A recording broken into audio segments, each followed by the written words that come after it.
Hey guys, welcome back to Explore Electronics. Let us see the model question paper solutions for the Optical, Wireless and Communication subject 21EC72. In this video, let's see solution to the problems given in the model question paper.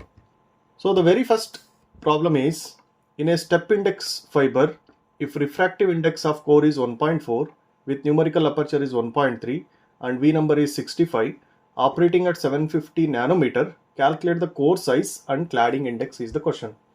So here these are the given things. First we need to take numerical aperture relation.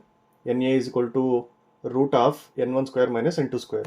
Here n1 is the core refractive index and n2 is the cladding index. So n2 we need to find out. So calculate the n2 cladding refractive index using this relation, and we will be having n1 is given as 1.4, that is core refractive index, and numerical aperture is given as 1.3. So if you substitute and find n2, it is equal to 0.5196. Then they have given the V number. Using that, we can calculate the core radius. Then we can calculate the core size, that is the diameter. So V number relation, V is equal to 2 pi a divided by lambda into Na, that is numerical aperture. So if you rearrange this to get a relation for radius and put the values given, you will be getting radius as 5.97 micrometer, and multiply by 2 we will be getting the diameter. This diameter is the core size. Then in the second question also they have asked one problem.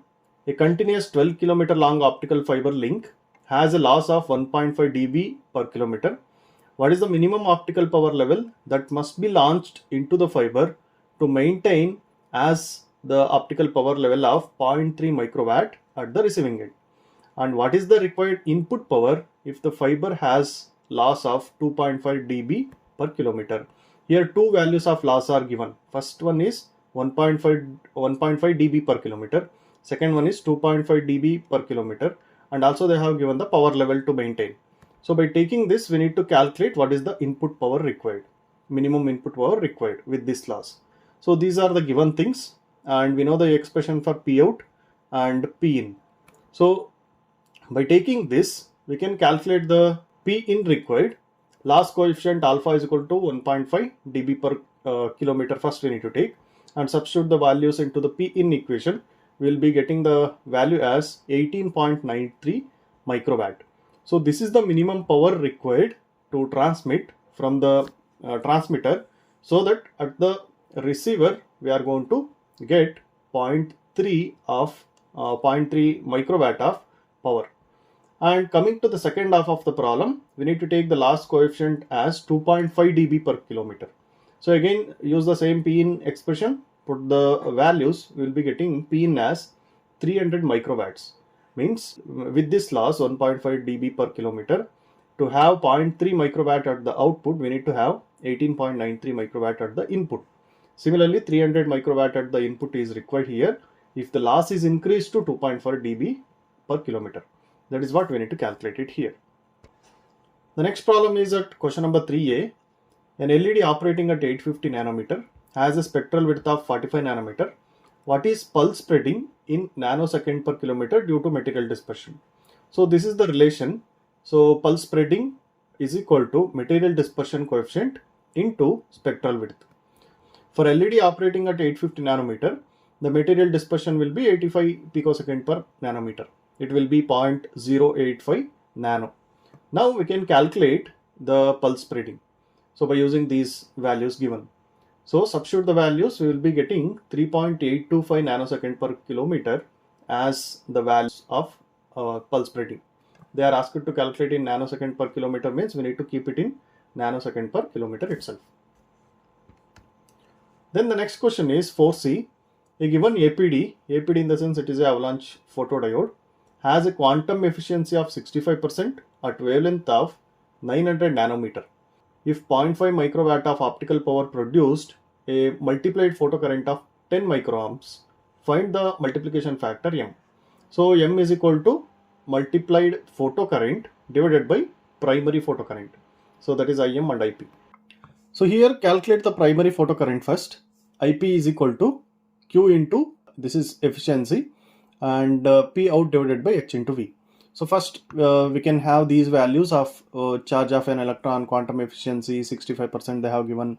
We can take it as 0.65, and optical power 0.5 microwatt is given. It is in watts. In watts it is 0.5 into 10 raised to minus 6 watts, and Planck's constant is this. And also V can be calculated as C divided by lambda.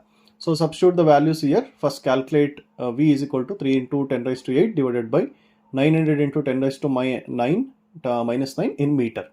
So this is the value we are going to get for V. Now we can substitute that values, so that we will be getting the primary photocurrent as 0.02357 microamperes. Now by using this, we know that IM is multiplied photocurrent they have given as 10 microamperes, and we have a 0.02 microamperes as IP. We can calculate multiplication factor. So multiplication factor becomes 424.3. So the next question is question number 6C. A geographical service area of a cellular system is 4200 km square. A total of 1001 radio channels are available for handling the traffic for the area of cell is 12 km square. So here we need to calculate how many times would the cluster of size 7 have to be replicated in order to cover the entire service area. Calculate the number of channels per cell and system capacity. And if the cluster size is reduced from 7 to 4, then does it result in increasing the system capacity is the question. So first they have given service area 4200 km square, number of channels 1001, cell area is 12 km square.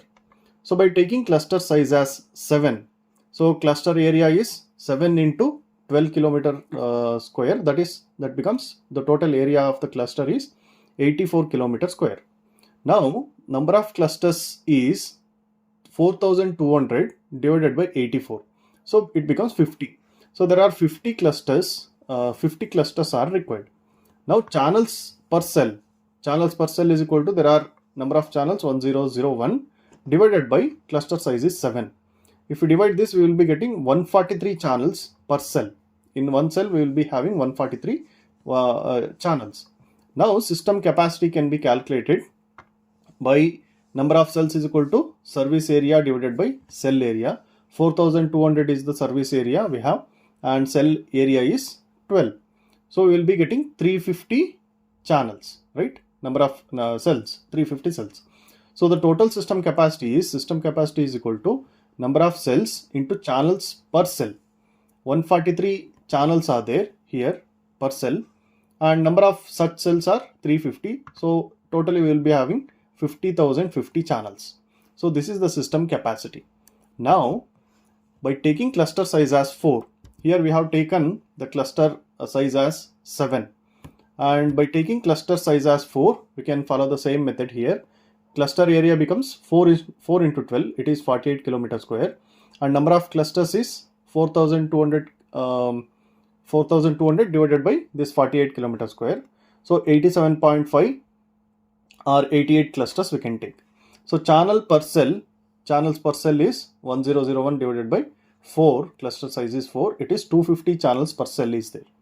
Now the system capacity is channel per cell into number of cells. Number of cells is 250, and we have calculated the number of cells here as 350. So 87,500 channels will be the capacity by taking cluster size as 4. Now we have a question here, does reducing the cluster size increase the system capacity? Yes, it is increasing the capacity. Why? Because reducing the cluster size from 7 to 4 result in increasing the system capacity, right? Because of number of channels per cell increases. Number of channels per cell is increasing here. You can see here 143 channels per cell in the cluster size 7. If the cluster size is 4, it is increased to 250 channels per cell. So it is allowing the system to handle more traffic. That's why here reducing the cluster size will be increasing the system capacity. This is what the solution for question number 6C. So these are the problems they have given in the model question paper 1, and the complete solution to the model question paper will be updated in the next video. So please subscribe to the channel so that you will be getting the notification when I upload the next video. Thank you.